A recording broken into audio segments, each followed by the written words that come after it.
स्वागत है आप सभी लोगों का मेरे चैनल साइंस और टेक्नोलॉजी में। मैं अनुपम विपुल आप सभी लोगों का स्वागत करता हूं आज के शो फ्यूचर फ्राइडे में। आज हम लोग बात करेंगे ओवरव्यू एनर्जी के बारे में। बड़ा ही वियर्ड नाम है बट है तो क्या करें। तो समझिए प्रॉब्लम क्या है। तो प्रॉब्लम है कि पूरी दुनिया अभी सोलर पे योलो जा रही है। सब लोग दबा के सोलर लगा रहे हैं, चाहे वो घर हो चाहे कंट्री हो। मतलब कि सब लोग लग रहे हैं। और ये आने वाले टाइम में एक पिलर ऑफ एनर्जी इंफ्रास्ट्रक्चर होगा, यानी कि एनर्जी का बहुत बड़ा हिस्सा इसी से आएगा। ये 24/7 नहीं, फर्क नहीं पड़ता है, क्योंकि एनर्जी का सबसे इंपॉर्टेंट कंपोनेंट होता है कि आप अफोर्ड कर सकते हैं कि नहीं। हाँ, बहुत सारे ऐसे सिस्टम हैं जिसमें आप ये नहीं कर सकते कि हाँ भाई मतलब अप डाउन नहीं कर सकते, लेकिन बहुत सारे ऐसा में है जिसमें आप हैंडल कर सकते हैं। एग्जांपल के तौर पे पुराने टाइम में जब ये होता था कि पावर प्रोडक्शन ज़्यादा होता था, तो ऐसा थोड़ी कि पावर बंद कर देते थे। एल्युमिनियम स्मेल्टर चालू कर दिया जाता था कि हाँ अभी ज़्यादा प्रोडक्शन हो रहा है, खाते जाओ, एल्युमिनियम बना बना के रख लो। ये नॉर्मल है। मतलब एनर्जी ग्रिड में बैलेंसिंग के बहुत तरीके होते हैं। तो सोलर आने वाले टाइम में चूंकि वो चीप और अबंडेंट सॉर्ट कर देता है, वो खूब बड़ा हिस्सा शेयर करेगा और उसका ग्रोथ देखिएगा सबसे फास्टेस्ट है। बाकी सब हु हा कर रहे हैं, ग्रोथ के मामले में सोलर भाग रहा है। और वो भी समझिए सोलर अभी हम लोग मार्क 1 पे है। अभी ये सोलर बेसिक सोलर है। अभी हम लोग वहाँ पे मल्टी जंक्शन सोलर नहीं शुरू किए हैं, पीवीटी पैनल मास प्रोडक्शन शुरू नहीं हुआ है। अभी हम लोग मार्क 1 पे और ये दुनिया में काबू पा रहा है। ठीक है। और इसका carbon footprint one of the lowest है, यानी कि इसको बनाने में जितना कार्बन फुटप्रिंट निकलता है, जैसे मान लीजिए एक्स है, ये उससे ज़्यादा बिजली देता है। अब लाइक एक्स से ज़्यादा बिजली कैसे दे सकते हो आप? ये समझिए वो बिजली आप किसी भी और सोर्स से निकालिएगा, इससे ज़्यादा ही प्रदूषण होगा। ये कार्बन नेगेटिव 2014-15 के आसपास इसकी इफिशियंसी इतनी हो गई, लाइफ स्पैन इतना लंबा हो गया कि ये अब पॉसिबल है। और बाय द वे ये तो अभी बेसिक की बात हो रही है। अगर इसमें पीवीटी लगा दिए, जैसे मान लीजिए नॉर्मल हाउस होल्ड की बात होती है, पीवीटी लगा देते हैं, उससे आप चिलर चलाने लगते हैं दिन भर में, तब तो मतलब एक्सपोनेंशियली बेटर हो जाएगा। तो गाड़ी अभी खुली है और सॉर्टेड है, लेकिन एक वो समस्या है इसमें कि ये कॉस्ट एफिशिएंट बहुत है, इसलिए बोल रहा है चीप एंड अबंडेंट। चीप नहीं है तो कोई मतलब नहीं है, आप खरीद ही नहीं सकते। इसीलिए फ्रांस में लोग फैक्ट्री नहीं बनाते, सारा न्यूक्लियर पे तो फैक्ट्री क्यों नहीं बनाते हैं? अफोर्ड नहीं कर सकते ना बिजली। तो वही वाली बात हो जाती है कि चीप एंड अबंडेंट तो हो जाता है, लेकिन 24/7 नहीं है। अब रहा बात कि हमारा सारा समस्या पूरा पृथ्वी का सॉल्व हो जाएगा एनर्जी रिलेटेड अगर 24/7 हम लोग को सोलर मिल जाए। लेकिन अगर आप स्पेस में जाते हैं तो 24/7 इंटू 5 बिलियन है आपके पास। 5 बिलियन साल तक सन को कुछ होना नहीं है। हाँ, ये थोड़ा सा एक्सपैंड कॉन्ट्रैक्ट, ये जो इसका रेगुलर साइकिल होता है वो होगा, लेकिन आपको कोई लोड ही नहीं लेना है। मतलब सन इज सॉर्टेड, सन को कोई लोड नहीं लेना है, सन इज सॉर्टेड। आपको यहां तक लाना है गैप। बस वही प्रॉब्लम वही है कि सन तो सॉर्टेड है सर, आपका ये सॉर्टेड नहीं है। तो इसी को सॉल्व करना है।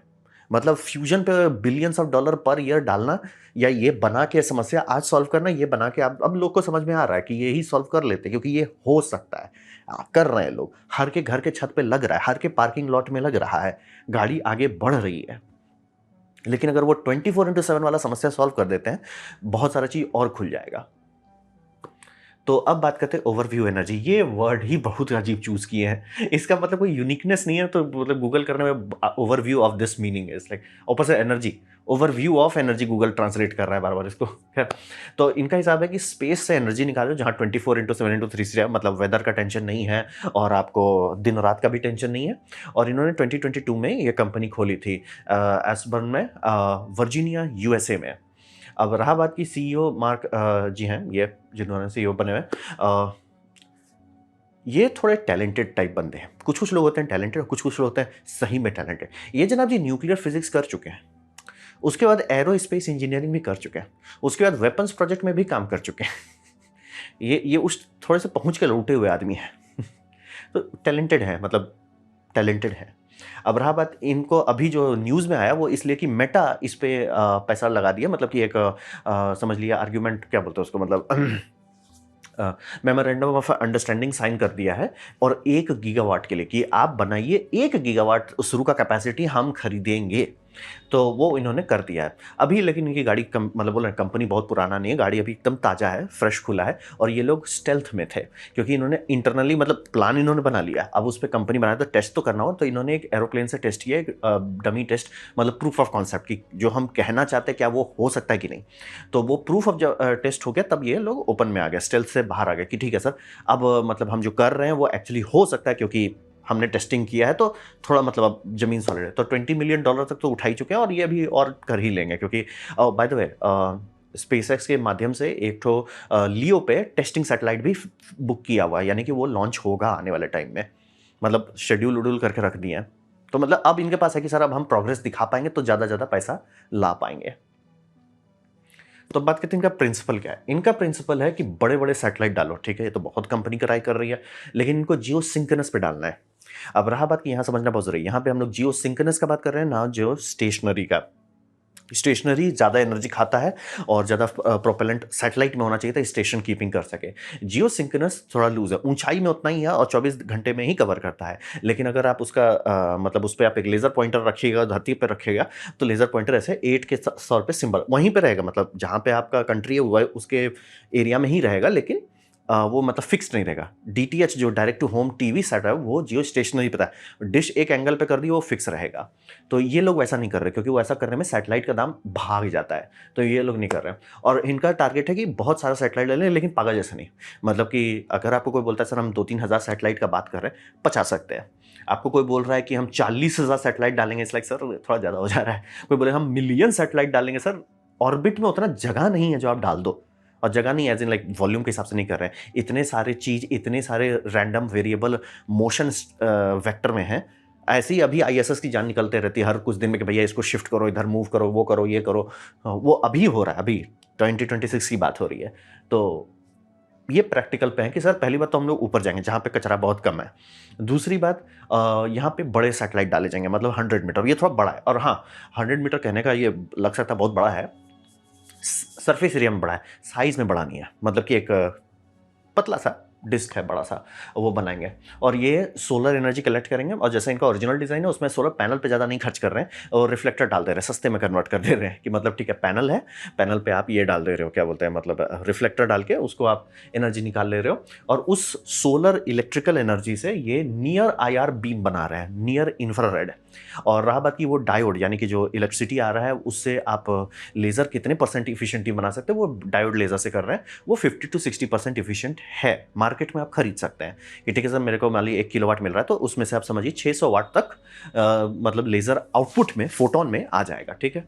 अब रहा बात कि यहाँ तक तो ठीक है, आपने सोलर एनर्जी कलेक्ट कर लिया, आपने उससे लेज़र बना लिया। अब क्या, लेज़र को ये नॉर्मल सोलर पैनल पे मारेंगे, मतलब कि जो धरती में। ट्रिक ये है कि ये सोलर पैनल आपको दिखे, जैसे यहाँ दिख रहा है, ये इंफ्रारेड कैमरा में दिख रहा है इसलिए ऐसा है। आप आंख से देखेंगे नहीं दिखेगा, क्योंकि वो जो वेवलेंथ है वो हमारे लिए इनविजिबल है। तो आराम से ये सोलर पैनल पर डालेंगे। अब रहा बात, सोलर पैनल उसे कन्वर्ट कर देगा।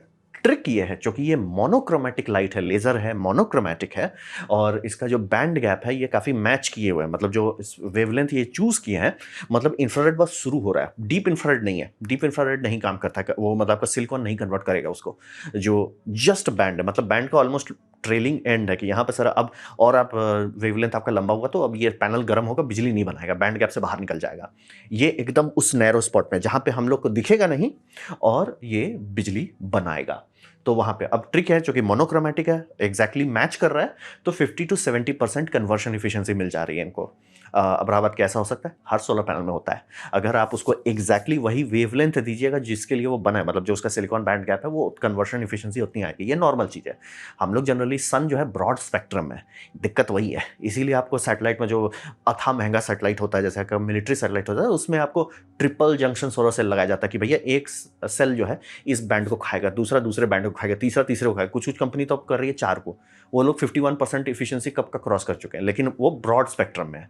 यहाँ पे ब्रॉड स्पेक्ट्रम की बात नहीं हो रही। यहाँ पे सर आप कौन वेवलेंथ खाते हो, हम वही वेवलेंथ देंगे, कपलिंग एफिशिएंसी बढ़िया है, 60% हो जाएगा। और वही ये टेस्ट करके दिखाए। इनका वही कहना था कि सर हमने आइडिया रखा था, लेकिन एक होता ना कि पहले प्लेन उड़ाओ, ठीक है, प्लेन से IR निकालो। पहली बात, IR किसी को तो दिख नहीं रहा आँख से, ठीक है, वो कंफर्म हो गया। कैमरा से देखो कि वो है कि नहीं, इंफ्रारेड कैमरा से। फिर सोलर पैनल पे मारो बीम, सोलर पैनल क्या बिजली बना रहा है कि नहीं। जब वो सारा डेटा मिला तब जाके इनके पास ये हो गया कि अब हम कर सकते हैं। तो यहाँ पे 2 बात हो जाएगा। पहला कि आपको दिखेगा नहीं बीम, ठीक है। दूसरा, नॉर्मल सोलर पैनल कन्वर्ट करेगा, आपको वो रेक्टेना बनाने की जरूरत नहीं है जो माइक्रोवेव को कन्वर्ट करे, ठीक है। माइक्रोवेव पे ये नहीं जा रहा है, ये सब जो बना हुआ है फार्म, सब सोलर फार्म हम वही यूज करेंगे, ठीक है। अब रहा बात की बीम है, लेजर का बात करें तो क्या वो खतरनाक है? नहीं, बीम पैसिवली सेफ है। यानी कि पहली बात, ये नियर इंफ्रारेड जो वेवलेंथ है, पहले ही वेवलेंथ बड़ा होता है, ठीक है, और ये फैल जाएगा। आप 35,000 किलोमीटर से ऊपर हो ऑब्वियसली आते आते लेज़र बीम भी फैलता है, तो पहले वो बहुत फैल जाएगा।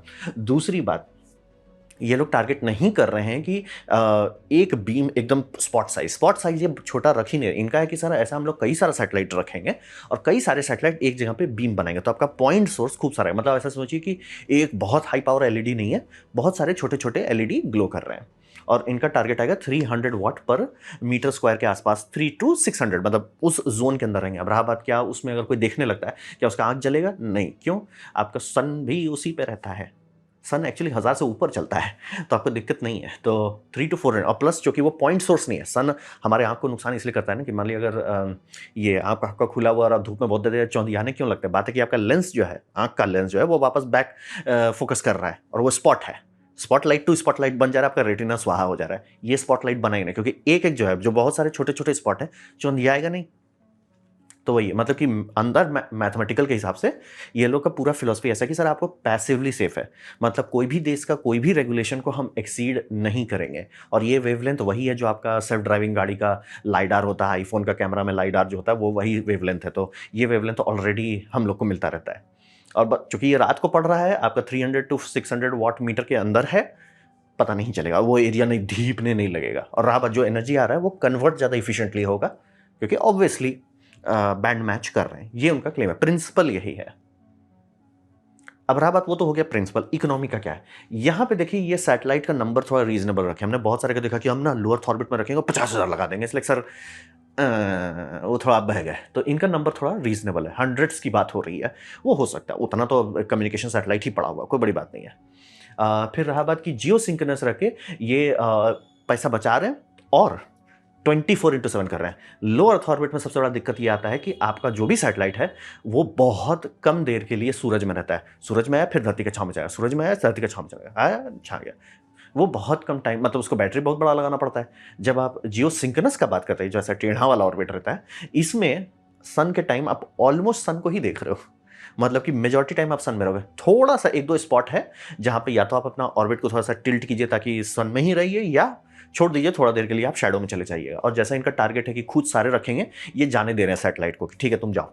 मतलब जैसे मान लीजिए दिन में 1-2 घंटा का बात होता है कि सैटेलाइट छांव में चला जाएगा, जाओ, हम उतना नहीं लड़ेंगे उसके लिए, उसमें बहुत बड़ा बैटरी नहीं डालेंगे, हम दूसरा सैटेलाइट से आपको एनर्जी दे देंगे। और इसीलिए बोल रहे हैं वो एक फोकस बीम पे नहीं जा रहे हैं, ये है खूब सारा एक जगह पे फोकस करेगा, और सबका डिफ्यूजन के कारण आपका जो ओवरऑल हीट है, ओवरऑल एनर्जी है, वो इतना कम होगा कि मैटर नहीं करेगा। तो कॉन्टेक्स्ट वही है कि मल्टीपल सैटेलाइट ओवरलैप करेगा कि भैया हम ये इसको पकड़ लिया, उसको बड़े, जैसे देख रहे हैं कहाँ का सरफेस है, वहाँ पे आप दे सकते हैं। और हाँ, ये इतना ऊपर रन में इसका जो बीम पाथ है वो बहुत बड़ा आता है। जियो स्टेशनरी बोलते हैं ना कि मैथमेटिकली स्पीकिंग जियो सिंक्रोनस के आसपास अगर आप जाते हो या जियो स्टेशनरी में जाते हो, 3 सैटेलाइट आपका पूरा पृथ्वी कवर कर लेगा। लेकिन ऑब्वियसली आप उतना शैलो एंगल से लाइट नहीं मारना चाहोगे, तो इसीलिए खूब सारे सैटेलाइट और एक स्वीट स्पॉट बनेगा कि सर 70% प्लेनेट को हम संभाल सकते हैं अकेले। एक कहा जाता है टेक्निकली तो 180 दिखता है, लेकिन आप बहुत शैलो एंगल में नहीं मारना चाहिएगा सिग्नल या लेजर लाइट, क्योंकि वेस्ट बहुत होगा। तो गिव और टेक जितना ये सैटेलाइट डालेंगे, हिसाब ये है कि हर सैटेलाइट के पास कई सारे सोलर फार्म एक टाइम पे विजिबल होंगे, और वो उस पर आराम से एनर्जी डाल देगा। ट्रिक यही है, मल्टीपल सैटेलाइट है, ओवरलैप है, और यही आपको जो बोल रहे थे, आपका 8 जैसा सिंबल बनता है। जगह वही है, जो जगह पे आपने डाला है सैटेलाइट वहीं लॉक रहेगा, बस अप डाउन होगा। यानी कि सैटेलाइट को थोड़ा सा एडजस्टमेंट करना पड़ेगा अपने आप का, या अगर मान लीजिए सैटेलाइट को फिक्स कर देते हैं कि उसमें जायरो वरो नहीं डालते हैं ज़्यादा, वो कर देते कि सर जो बीम है, ये चूंकि डायोड लेजर की जो एनर्जी निकलेगी वो जाएगी फाइबर पे, फाइबर से टेलीस्कोप में जाएगा, टेलीस्कोप उसको वापस धरती में प्रोजेक्ट करेगा। तो वो टेलीस्कोप को घुमा सकते हैं सर, टेलीस्कोप ये नॉर्मल है, गिम्बल वाला जो सिस्टम होता है वैसा समझ लीजिए, वो करेंगे। और इनको कोई ग्राउंड इंफ्रास्ट्रक्चर नहीं चाहिए, यानी कि जो सोलर फार्म्स है हम उस पर बिजली डालते रहेंगे। अब रहा बात, यहाँ पे इन्होंने सबसे समझदारी वाला काम किया है, ये ऐसा नहीं कर रहे हैं कि सर हम रात को देंगे बिजली आपको या वो देंगे, हम तब बिजली देंगे जब दाम बढ़ा हुआ है। यानी कि हर देश में, ये मैं इंडिया में भी होता है, अमेरिका में भी होता है कि जैसे उनका है बिजली जहाँ जहाँ पे पीक डिमांड है और सप्लाई कम है, उस टाइम में हर मेगावाट आवर का बिजली का दाम भाग जाता है। तो उस टाइम में ये देंगे, जैसे कि मतलब सुबह होने वाला है, लाइट आना शुरू हुआ है, नहीं हुआ है अभी, लेकिन लोग उठना शुरू करके सब ऑफिस के लिए तैयार हो, धड़धड़ा के बिल भाग रहा है उस टाइम में आप अगर बिजली बेचते हैं, कम भी बिजली बेचते हैं, बहुत ज़्यादा प्रॉफिट होता है।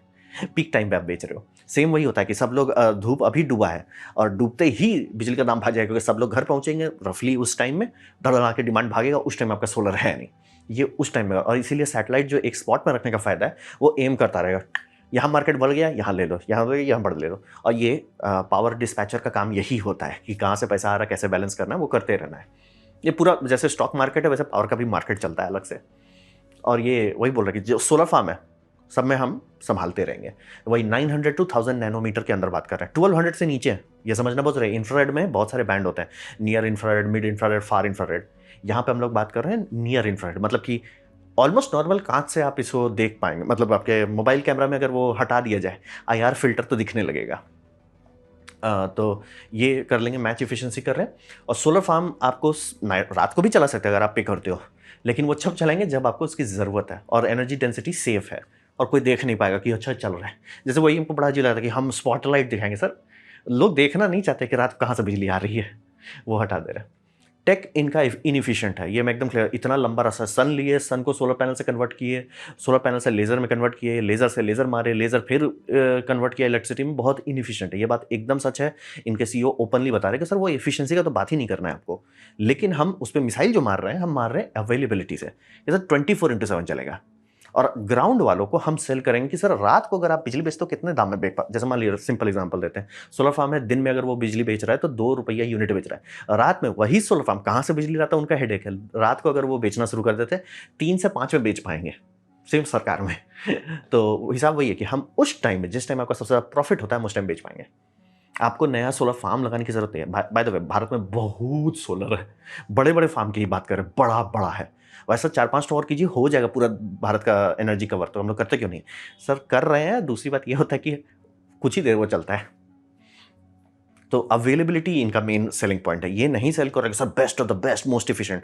और इसमें एक बात बहुत लॉजिकल हो रहा था कि ट्रिपल जंक्शन सोलर सेल आता है मार्केट में, ठीक है, आप खरीद सकते हैं। अगर आप अमीर हैं तो आप खरीद सकते हैं। 51% इफिशिएंट लोग खरीदते हैं, मिलिट्री सैटेलाइट में लगाया जाता है, नॉर्मल चीज़ है।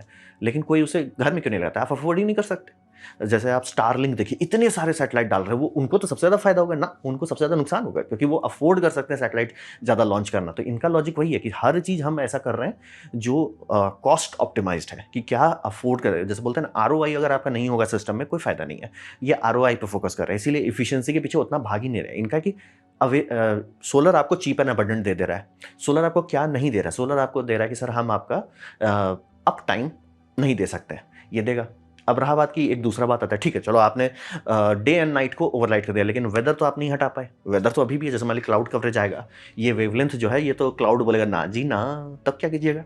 तो इनका हिसाब एक सिंपल पॉइंट था ये, इसीलिए खूब सारे छोटे छोटे सैटेलाइट और सब जो स्टेयरेबल हैं उसका फायदा है कि ये क्लाउड कवरेज 100% नहीं होता है। मतलब अर्थ मार्स नहीं है कि 2-3 महीना तक हमारे पे क्लाउड रहता है हमेशा। और अमेरिका थोड़ा बड़ा है सरफेस एरिया में, तो उनके में कभी ऐसा नहीं होता कि सारे सोलर फार्म कवर हो। इंडिया थोड़ा छोटा पड़ता है, तो आराम से हो सकता है कि सर 50% तक तो, मतलब अगर बंगाल की खाड़ी में कभी कुछ ज़्यादा प्रेम वर्षा होने लगती है तो थोड़ा अंदर तक आ जाता है, वैसा अमेरिका में नहीं होता है। मतलब कुछ जगह में आएगा, ठीक है, जो जगह कवर दूसरी जगह में भेजो, तो ग्रिड जो है संभाल लेगा।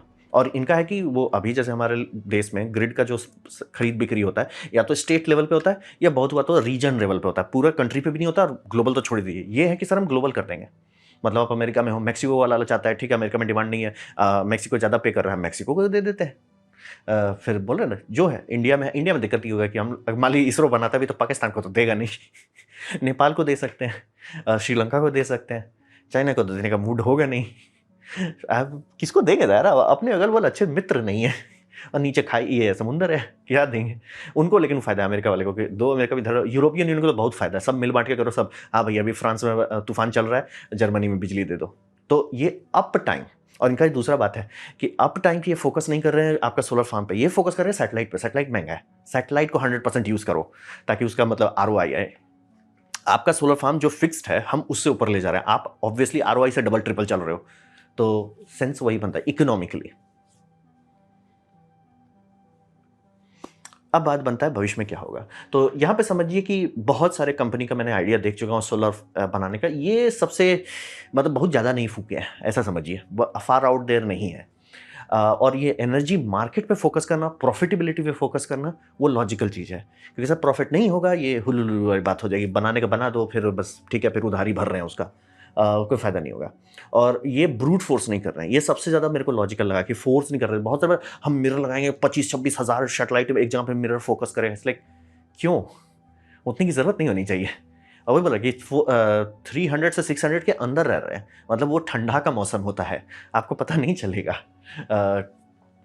तो वो भी काफ़ी है। और रहा बात जो कंपोनेंट्स, सोलर पैनल मार्केट में मिलता है, लेज़र डायोड्स मार्केट में मिलता है, हर चीज़ इनका ऑफ द शेल्फ है, इन्हें कोई नया टेक्नोलॉजी नहीं बनाना है। सारा चीज़ जो ये करना चाहते हैं, और वो बोले सबसे बड़ा बात है कि सर जो सोलर फार्म बना हुआ है हम उस पे देंगे बिजली, आपको मतलब आपकी वायरिंग की हुई है, आपका इंफ्रास्ट्रक्चर ऑलरेडी है। और वो मान लीजिए सोलर फार्म आपका अगर ऐसे चल रहा है कि मान लीजिए 5 साल में आरओआई होगा या 8 साल में होगा जनरली, वो हम आरओआई 3 साढ़े 3 साल में करा देंगे। क्यों? बोले रात को आप बिजली बेचिए, सेम कम ही बिजली बेचिए, वो ट्रिपल प्रॉफिट देता है क्योंकि कॉस्ट हाई होता है। और बाय द वे इंडिया में अभी का समस्या हो रहा है कि दिन में सोलर फार्म्स को बंद करना पड़ रहा है क्योंकि पावर कर्टेलमेंट हो जा रहा है। मतलब कर्टेलमेंट का मतलब होता है कि बंद करो क्योंकि प्रोडक्शन ज़्यादा है। ऑब्वियसली कोल पावर प्लांट को बंद नहीं कराया जाएगा क्योंकि वो इनर्शिया देता है, दूसरी बात उसको बंद और चालू करने में आधा घंटा से ज़्यादा लगता है। कुछ डिज़ाइन पे 6-7 घंटे लगते हैं स्टार्ट करने में। मतलब स्टार्ट करना है ना, स्टार्ट करना शुरू किए, रात तक हो जाएगा। तो इसीलिए अलग अलग प्लांट को अलग अलग प्रायोरिटी पे दिया जाता है कि कर्टेलमेंट करना है तो सबसे पहले सोलर की बैंड बजाई जाती है। और सब सोलर एक ही टाइम पे बिजली देता है बेचारे का, उसी टाइम बैंड बजता है। तो ये वो सबकी समस्या को सॉल्व कर देता है कि ठीक है ना सर, हम आपको तब देंगे जब सब लोग खरीदना चाहता है। दिन में मान लीजिए आपको कर्टेलमेंट भी करना पड़ा, हम रात को आपको दे देंगे, आपका पैसा रिकवर हो जाएगा। बाय द वे इसीलिए बोल रहे थे हम सबको कि मतलब कोल पावर प्लांट तो 30% एफिशिएंट है, फर्क नहीं पड़ता, दाम में उससे ज़्यादा डेल्टा है। आपको कर्टेलमेंट के टाइम में हर सोलर फार्म जैसे मान लीजिए 2 रुपए में वो यूनिट बेच रहा है, वो 10 में बेचेगा क्योंकि 10 के पैसे के एवरेज में जीरो कितना है, 0 है। 10 पैसा अभी भी कुछ आ रहा है, 1 रुपये अभी भी आ रहा है। रात में कितने में खरीदिएगा? 4 में। बहुत गैप है। मतलब 30% 70% फेंक भी दीजिए तो भी जो बचा हुआ है उसको बेच के जितना आपने खर्च किया था वो वापस कर लेगा। और सेम लॉजिक पे पंप्ड हाइड्रो चलता है। ये रात में सस्ता बिजली खरीदता है, दिन में महंगा बिजली बेचता है, मतलब पीक टाइम में। ये सोलर उल्टा कर देता है कि भैया दिन में खरीद लो सस्ते में, रात को महंगे में बेच लो। तो ये सब उसका बाईपास ऑप्शन है कि सर हम आपको तब देंगे जब जरूरत है, आपका शाम को यहाँ हो रहा है। हाँ, वेदर ये नहीं बाईपास करेंगे, लेकिन हाँ ओवरऑल कंट्री अगर मान लिया अच्छा से इंटरकनेक्टेड है कि सर हमारे खूब सारे HVDC लिंक्स हैं, सब इधर से उधर जुड़ा हुआ, तो बैलेंस हो जाएगा। ठीक है सर, ये बंगाल वाली एरिया में अभी थोड़ा सा प्रेम वर्षा हो रहा है, हम थोड़ा सा लेफ्ट राइट से सोलर फार्म में बिजली डालने लगते हैं, वहाँ से आप निकालने लगो। और चूंकि खूब सारे छोटे छोटे सैटेलाइट है, छोटे छोटे फार्म में भी कर सकते हैं, बट टू बी फेयर बहुत छोटा फार्म का बात नहीं हो रहा है। मेगा वाट्स में होना चाहिए आपका फार्म, तभी ये बात करेंगे। मतलब क्योंकि बीम स्प्रेड आउट होगा। ये ट्राई भी नहीं करेंगे कि सर अच्छा मेरा 10 किलोवाट का फार्म है उसमें दे दो ना, मेगावाट्स में होना चाहिए, कम से कम 10 मेगावाट बेस में। इंडिया में भरा पड़ा है, कोई टेंशन वाली बात नहीं है। तो वही है, मतलब हम लोग का सारा समस्या आज सॉल्व होगा, मतलब भविष्य की बात नहीं कर रहे, आज सॉल्व होगा अगर सारे सोलर पैनल्स चलने लगे जब हमें जरूरत है, ना कि सन का क्लॉक पे। अभी बात करें, अभी, और वो भी नहीं बोले कि 24/7/365, वो भी मत करो, बस तब करो जब हमें जरूरत है, अब भी सॉल्व होगा। तो वही है। अब रहा बात की जो सबसे बड़ा धांधली वाला बात था, मतलब बाकी सारा चीज साइंटिफिकली मैथमेटिकली साउंड है, ठीक है, हो सकता है, खींच सकते हैं। जहां पे धांधली होगी कि ठीक है सर सैटेलाइट का दाम कितना आएगा, इन्होंने बोला कि ये स्टारशिप का कोट यूज कर रहे हैं। बाय द वे स्पेसएक्स बेच रहा है स्टारशिप का कोट कि अगर आप स्टारशिप को यूज कीजिएगा, जैसे स्टारशिप में जियो स्टेशनरी भेजने में कितना लगेगा, उसके हिसाब से ये कर रहे हैं। आई एम लाइक सर वो तो धांधली हो गया।